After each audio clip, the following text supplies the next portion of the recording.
Hello, I'm Jennifer Korpela, and I'm running for Councillor of Ward 2 in Dysart.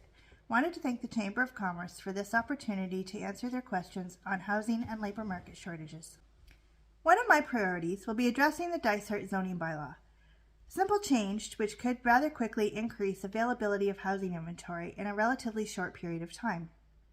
For example, many homes in Dysart currently have accessory buildings or bunkies. Allowing these structures to be converted into long-term rental units in certain zones could make sense. Additionally, our bylaw regulates the minimum and maximum size of dwellings. We should question why this is regulated and open the door for some tiny home construction. Again, for housing, not short-term rental. Allowing some properties to be zoned to allow four-season trailers as year-round homes using Sandy Cove Acres in Innisfil as an example. This is a well-maintained retirement community with pride of ownership that is apparent as soon as you enter their grounds. This might be a wonderful use of the Wigamog property in the future.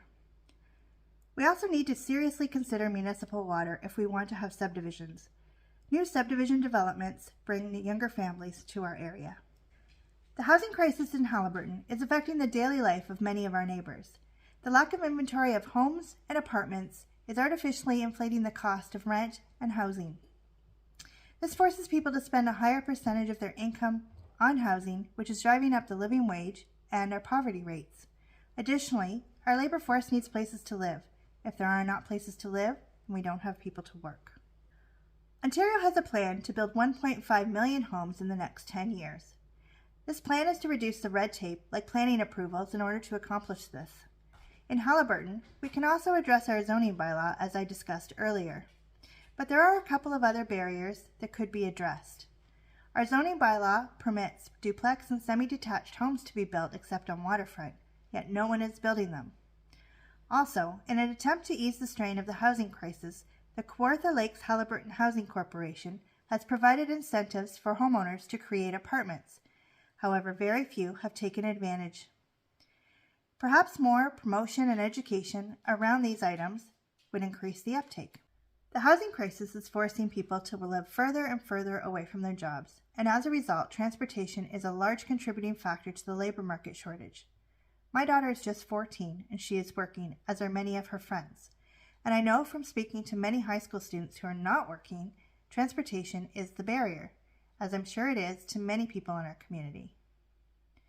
Also, in conversation with Kelly Jones of the Haliburton Kawartha Lakes Poverty Reduction Roundtable, childcare is a major barrier people are facing. They want to work in Haliburton. We simply need more childcare spots in licensed daycare centers. I think it is the role of municipal government to improve the infrastructure needed for businesses to succeed, maintaining roads, sidewalks, water, and sewer. I also think that joint event planning with the Recreation Department and local businesses could help draw people to our business areas. As a candidate for Ward 2, I have a listing of local businesses on my website, which I would continue to promote and support when I'm elected. Supporting year-round tourism in Haliburton is another push I think we should be making. The Snowmobile Club does a great job, but I feel the municipality should be pushing to make Dysart a year-round destination to ensure the success and longevity of our local businesses.